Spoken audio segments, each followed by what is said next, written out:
પરંતુ યહોવાનો અટલ પ્રેમ તેમના ભયજનો પર અનાદિકાળથી અનંતકાળ સુધી છે અને તેમની ન્યાયપૂર્ણતા બાળકોના બાળકો સુધી.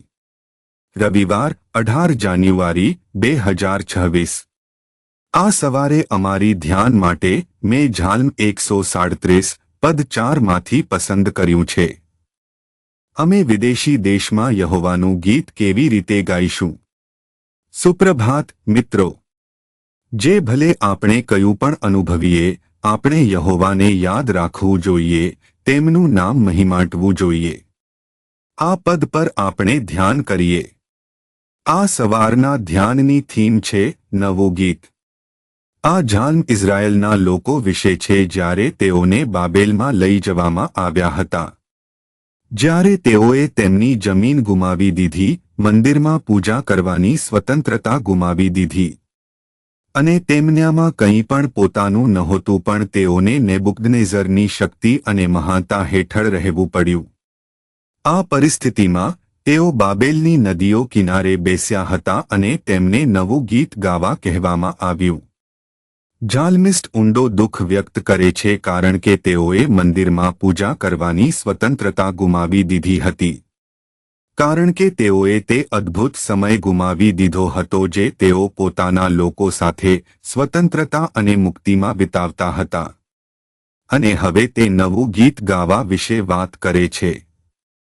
આપણે નવું ગીત કેવી રીતે ગાઈ શકીએ?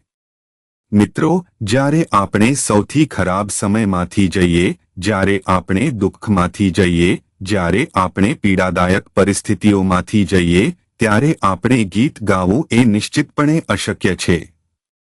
નવું ગીત ગાવું. તેમ છતાં આપણે યાદ રાખવું જોઈએ, જે ભલે આપણે કયું પણ અનુભવીએ, યહોવા આપણા સાથે છે. જે ભલે આપણે કયું પણ અનુભવીએ, યહોવા આપણી આશા છે. જે ભલે આપણે કેટલા પણ તૂટી ગયા હોવા, કેટલા પણ ભાગોમાં વિખેરાઈ ગયા હોવા, યહોવા જ છે જે આપણા માટે વસ્તુઓને સુધારે છે. કારણ કે યહોવા આપણને પ્રેમ કરે છે.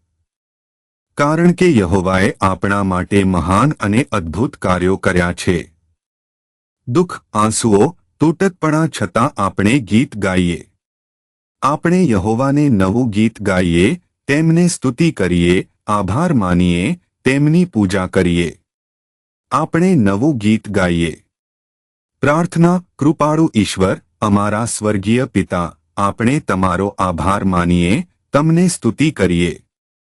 લોર્ડ, આપણને મદદ કરો કે આપણે તમારી ઈચ્છા મુજબ બધું કરીએ, તમારી મહિમા માટે.